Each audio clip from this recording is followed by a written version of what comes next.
Impor minyak sama, lifting produksi minyak kita. Sumur-sumur kita masih banyak kok.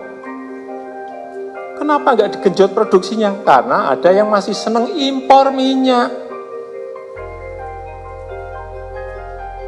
Enggak. Saya pelajari secara detail ini enggak benar kita ini. Aftur masih impor. Pada CPO, crude palm oil itu bisa juga dipindah menjadi aftur. Kok kita seneng impor aftur? Ya karena ada yang hobinya impor. Karena apa? Untungnya gede. Sehingga transformasi ekonomi di negara kita ini mandek gara-gara hal seperti ini. Nikel, impor material-material terus. Boksit, impor material-material terus berpuluh-puluh tahun. Batu bara berapa juta ton kita impor, kita ekspor. Nikel kita ekspor. Boksit kita ekspor dalam bentuk mentahan, raw material, batu bara kita ekspor, mentahan semuanya. Ini yang harus diubah menjadi barang jadi atau setengah jadi minimal. Kalau ini bisa kita lakukan, target saya 3 tahun ini harus rampung hal-hal yang tadi saya sampaikan. Daerah saya minta ini dibantu hal-hal seperti ini untuk perizinan. Sehingga transformasi ekonomi itu betul-betul terjadi. Kalau ini terjadi, enggak ada yang namanya defisit transaksi berjalan lagi. Goal kita ke sana.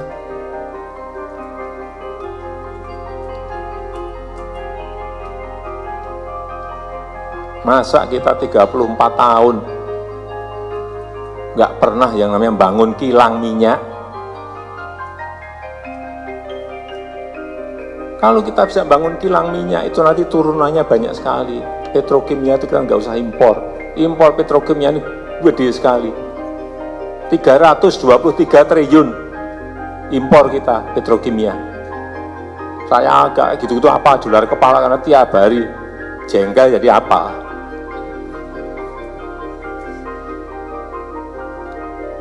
Coba, triliun ya, bukan miliar. Inilah yang harus, sehingga saya sampaikan, sebetulnya saat pelantikan, habis pelantikan yang pertama itu saya sampaikan, saya minta kilang ini segera dibangun. Tapi sampai detik ini, dari 5 yang ingin kita kerjakan, 1 pun gak ada yang berjalan.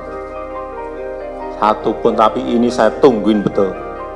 Saya sudah minta Kapolri ikut nungguin, Pak Kejaksaan, Pak Jaksa Agung ikut nungguin, nanti saya minta KPK juga ikut nungguin, harus rampung, pekerjaan besar ini harus rampung. Sebelum memahami lebih jauh, ada suatu hal yang kita harus ketahui bersama, bahwa negeri Singapura bukanlah negeri seperti yang kita bayangkan. Negeri yang dihuni masyarakat pribuminya dengan penuh kemakmuran, bukan seperti itu. Sisi lain dan fakta Singapura adalah tempat berkumpulnya para pelaku bisnis ulung dari sekitar kawasan. Dari data yang diterbitkan oleh Bank Merling, 1/3 orang kaya di Singapura adalah warga negara Indonesia, yang menginvestasikan sebagian besar dananya di negeri Singa tersebut.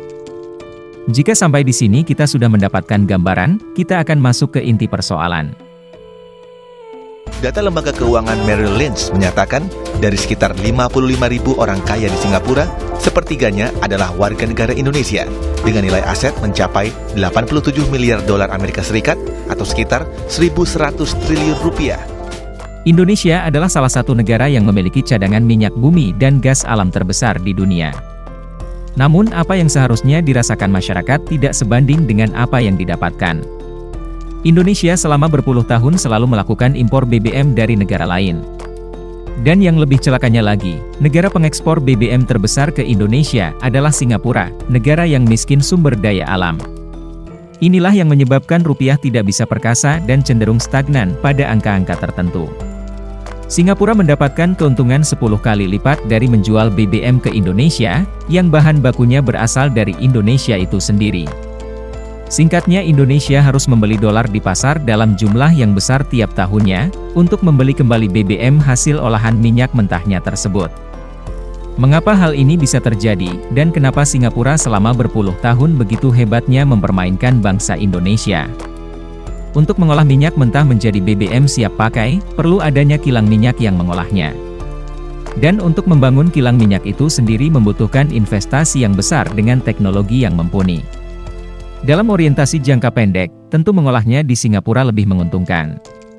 Namun jika berpikir untuk jangka panjang, jelas ini adalah sesuatu yang sangat merugikan. Inilah yang menjadi fokus Indonesia saat ini, mengelola minyak mentah menjadi produk siap pakai di negeri sendiri. Kesulitan Indonesia dalam membuat kilang bukan hanya menyangkut modal. Jika hanya modal, detik ini pun kita akan buat kilang-kilang baru. Persoalan utamanya ialah mafia migas. Dan yang kami cermati, player dalam mafia migas adalah dari orang kita sendiri yang bertengger menguasai investasi kilang-kilang minyak di Singapura. Masih ada lagi, yakni orang-orang yang selama ini mengambil keuntungan dari kegiatan transaksi ekspor-impor tersebut. Lain yang senang impor ini yang bukan saya cari, udah ketemu lah siapa yang senang impor, udah ngerti saya.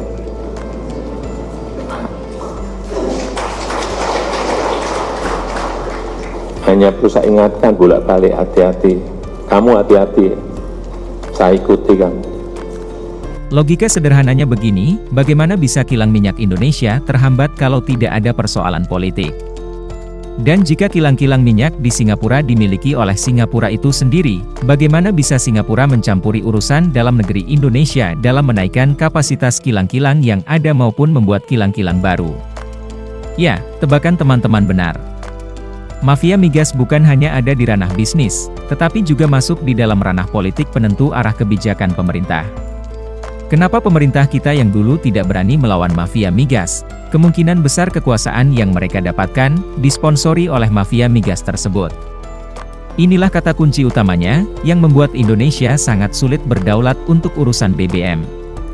Lalu apakah masih ada harapan? Ya, tentu saja masih ada dan harapan itu jelas sekali.